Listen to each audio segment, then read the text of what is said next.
A man thought he was scolding a temp.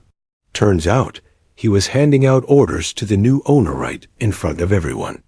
No one saw the twist coming, especially not him. It was just past noon when the sun poured through the tall glass windows of the Winner & Co. building, casting long, clean lines of light across the gleaming marble floors. Outside, the summer air buzzed with the hum of city life car horns, bus engines, and the distant rumble of construction. But inside, the corporate office thrummed with a different kind of noise. The soft click of heels, the tapping of keyboards, the occasional ding of the elevator. The office was pristine designed to impress. Sleek white walls, polished chrome fixtures, and floor-to-ceiling glass panels divided open workspaces where employees typed briskly and spoke in low, clipped tones. Abstract art hung in quiet defiance of the otherwise rigid atmosphere. Everything about the place whispered power and efficiency. And yet, just beneath the surface, there was tension-tight smiles, hurried steps, and a constant undertone of something unsaid. The front door swished open. She entered without hesitation. A tall, black woman in her late 30s walked in with measured steps. Her dark skin glowed under the sunlight filtering in, and her natural curls were gathered neatly into a low bun.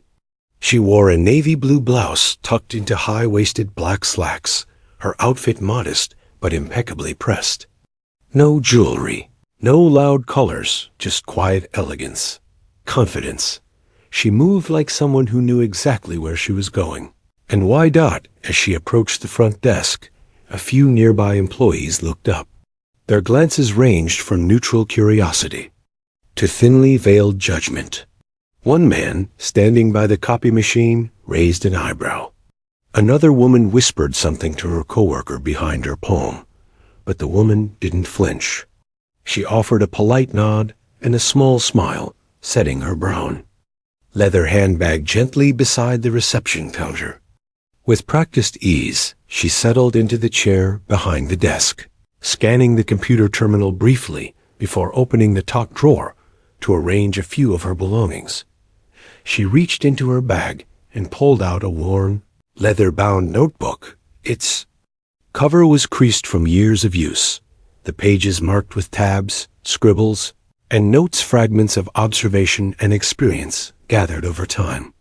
She flipped it open to a clean page, and with a smooth stroke of her pen, began to write something down. No rush, no hesitation. She glanced up every now and then, her eyes calm but alert, taking in everything. The receptionist she was replacing, who offered a curt, "Good luck." The intern fumbling with the office mail tray.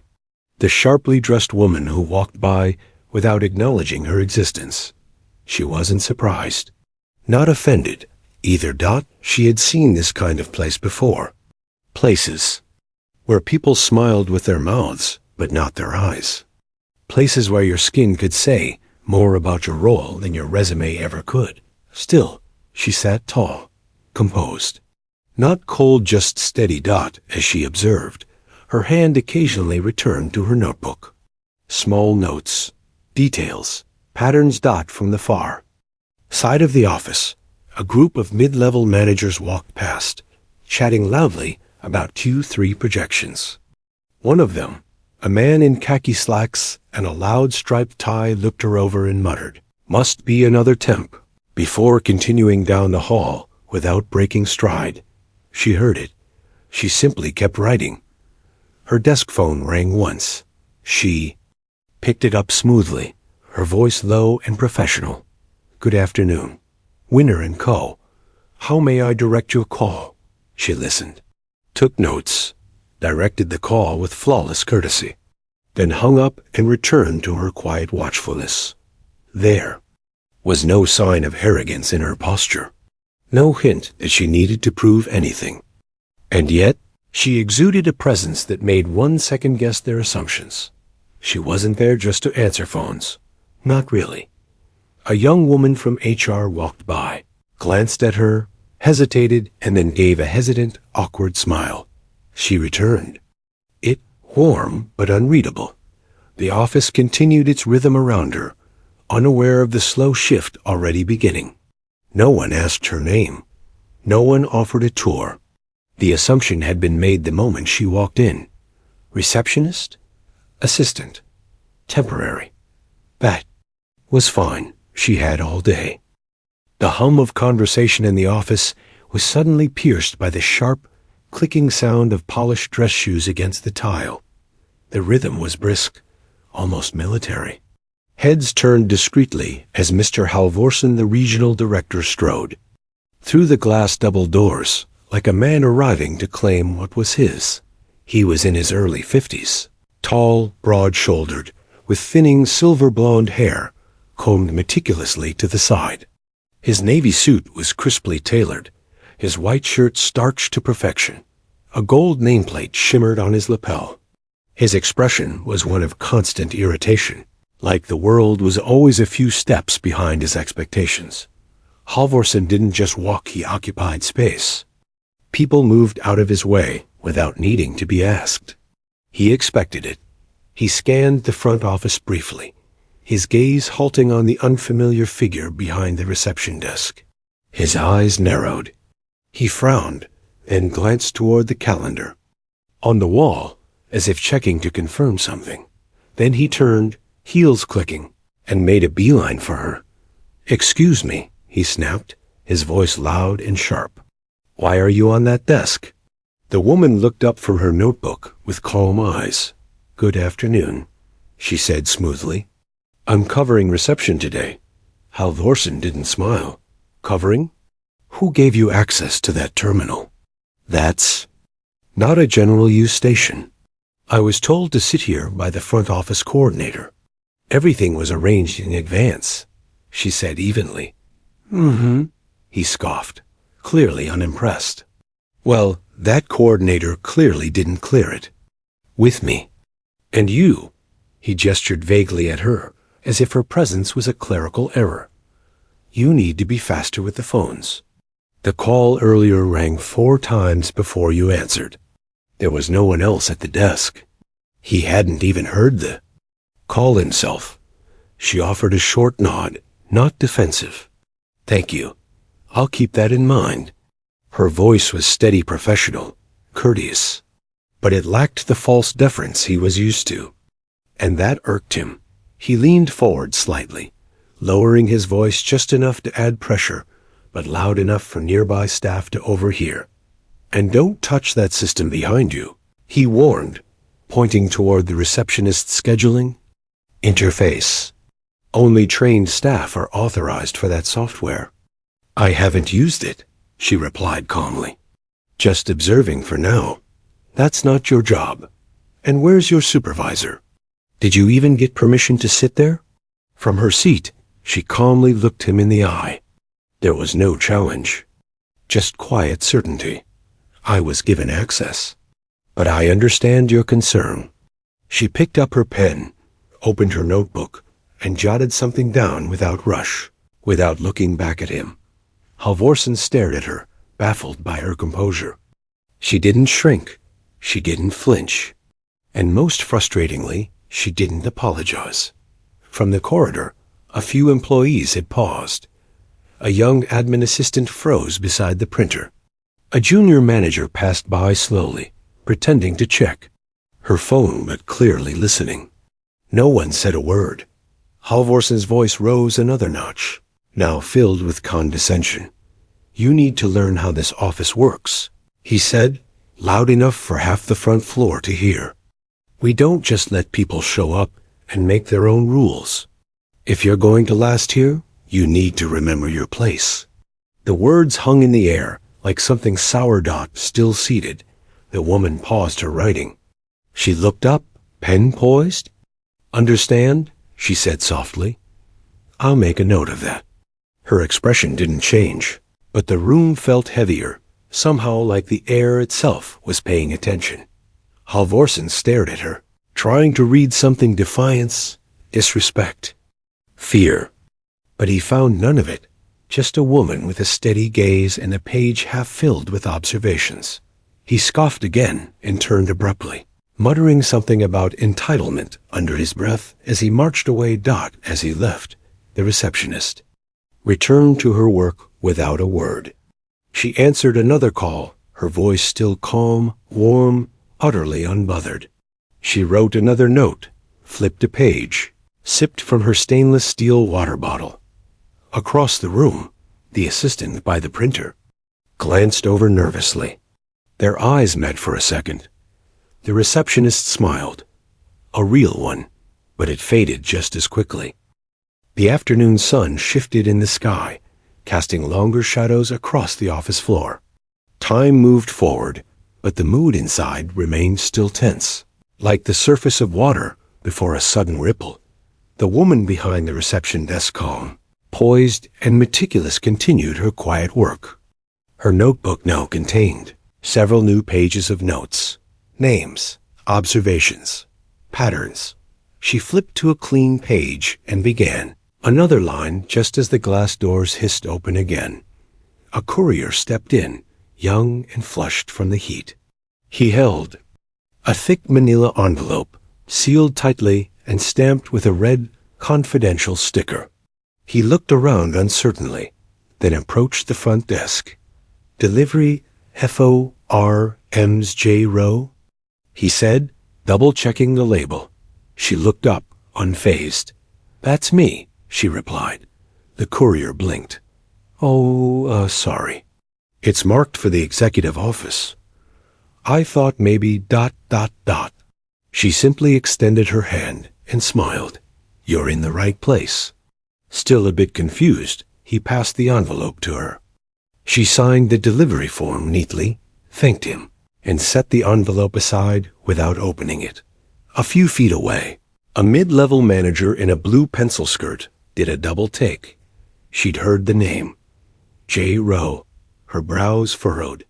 She walked past more, slowly this time, pretending to check the receptionist's screen. Her eyes landed briefly on the envelope, then flicked away. The receptionist offered a polite nod. The manager returned it hesitantly and continued on, her thoughts clearly racing. The whispers started soon after. Near the elevators, two employees huddled by the coffee machine. One of them, a tall man with a headset around his neck, spoke in a hushed tone. "Didn't they say the new owner was visiting today?" The other shrugged. "Yeah, that's what finance said. Some investor from out of state. Big deal, apparently." "Well, it's not her," he said, jerking his head toward the front. "They wouldn't let a new owner sit there." Still, both glanced over toward the reception desk with more curiosity now. The woman sat as she had all day, serene, focused, quietly observing. A storm in still water. At 1:43 p.m., an IT technician arrived, a wiry young man with glasses and a rolling toolkit. He stopped at the front, double-checked his work order, and looked between the form and the woman seated before him. "You, HM's Rowe?" he asked cautiously. "Yes. I've got a laptop delivery and setup for executive access profile, high security permissions. Do you want me to set it up here, or?" She closed her notebook. "You can set it up at the front for now." He hesitated only a second before nodding. "Yes, ma'am. We'll be done in 15. He got to work immediately, his hands quick and precise. A few keystrokes, a scan of a badge, and a whispered, "I've never seen a clearance level that high ... escaped him before he caught himself. She said nothing, merely offered him water. From across the room, someone else was watching. Mr. Halvorsen. He stood by his glass-walled office, arms crossed, his face a mix of irritation and confusion. His jaw tightened as he watched the IT tech fuss over the new laptop, her laptop. He took a step forward, then thought better of it. A moment later, he approached the desk again, this time more slowly. "What's going on here?" he asked the technician, his voice tight. The tech glanced up nervously. "Just installing a workstation for Ms. Rowe. She's got executive permissions."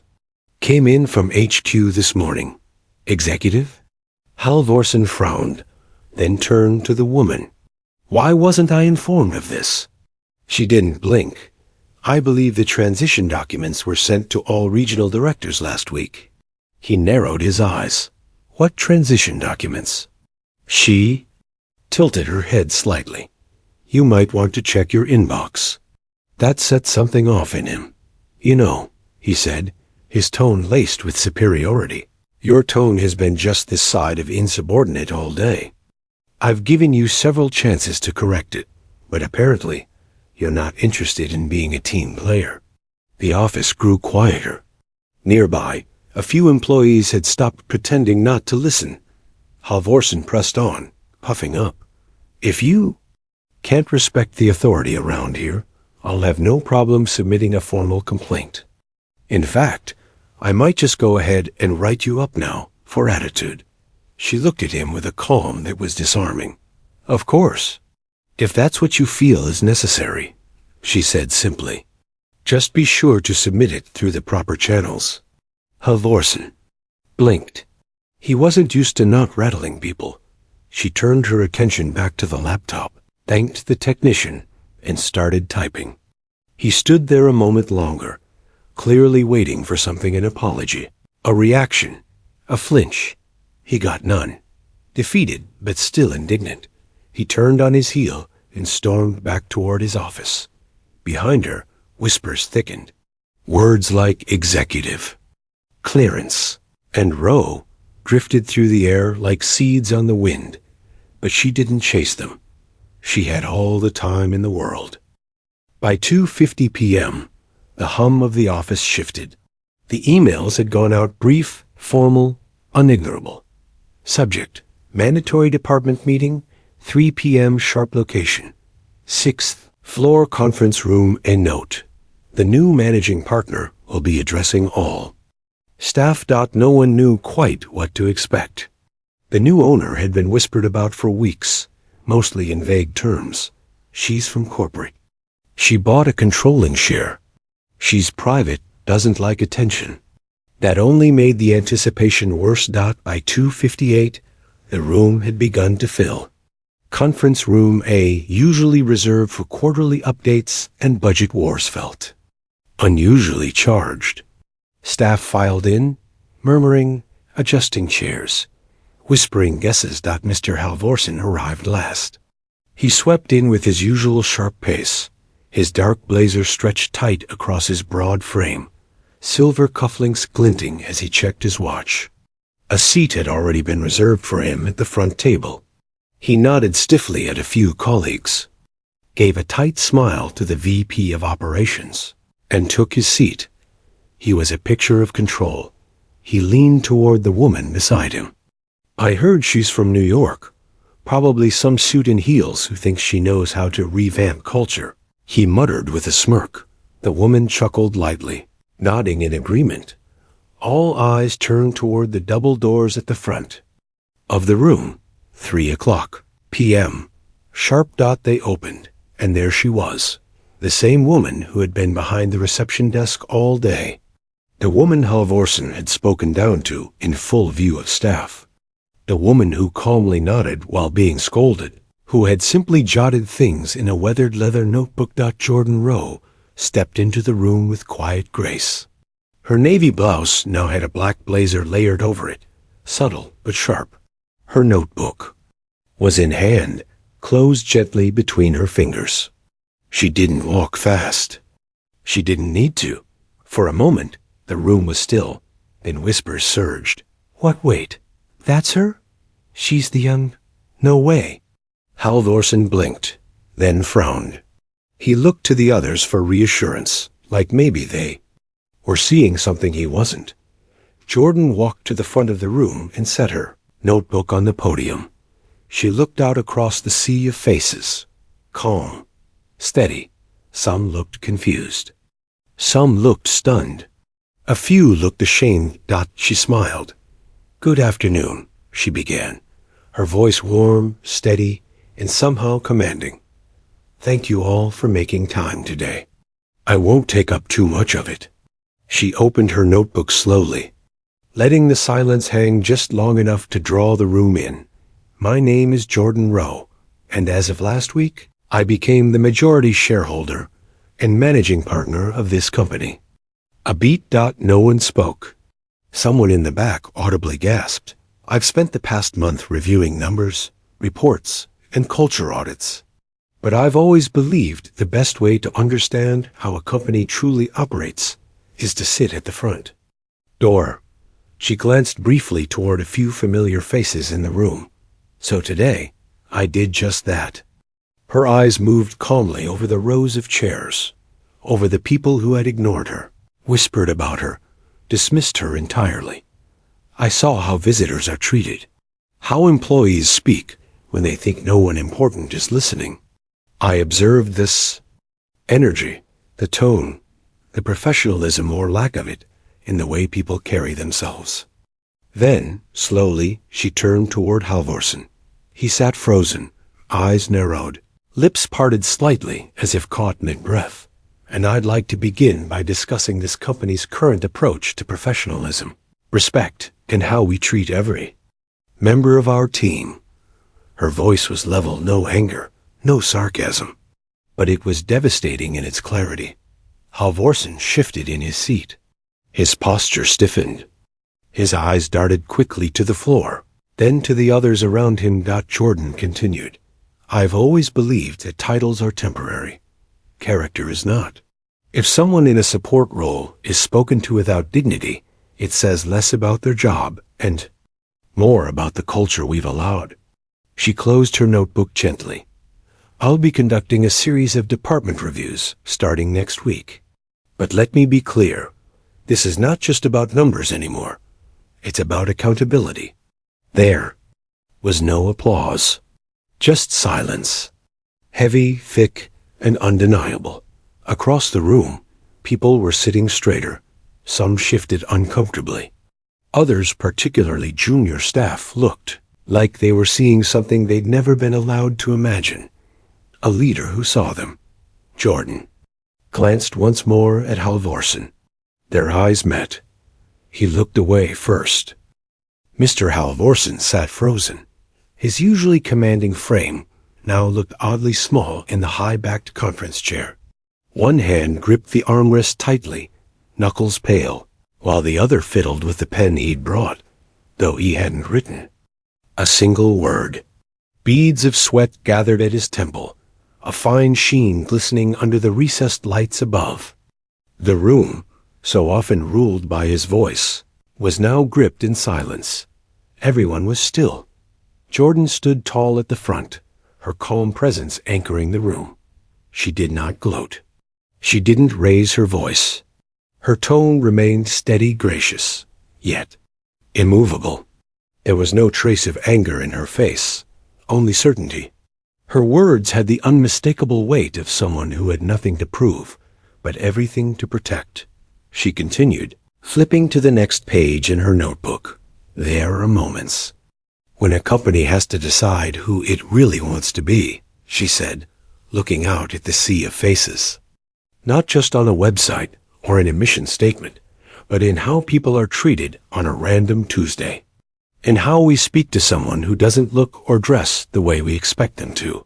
A few people shifted in their seats in my brief time. Here today, I've seen talent that is overlooked, professionalism that is ignored, and arrogance that is rewarded. That will change starting now. Her voice didn't rise. It didn't need to. The weight of her words hung in the air like truth, dropped into still water quiet, but impossible to ignore. Halvorsen's jaw clenched. He swallowed hard, then tried to compose himself, straightening his posture, adjusting his blazer. But his eyes betrayed him. He darted quick glances around the room, searching for anyone to back him up. All he found were lowered eyes, pursed lips, or worse, people looking at Jordan with admiration. Some staff looked visibly moved. In the back row, a soft-spoken woman from HR sat with tears brimming in her eyes. She had worked here for 7 years, never spoken over, but never quite heard either. For the first time, She felt seen. Next to her, the intern, the same one who dropped her files earlier and received no help, sat up straighter, lips parted. In awe, she stared at Jordan like someone seeing the future walk into the room.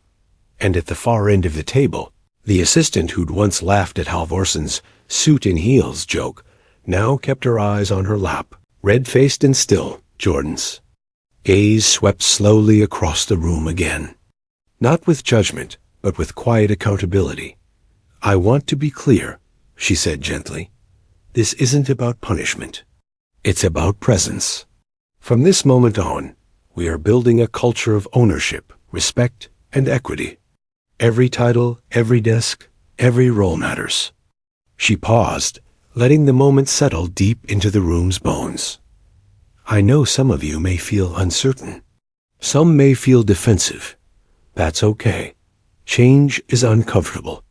But I promise you this, if you're willing to meet this moment with honesty and humility, you'll have not only a job here, but a future."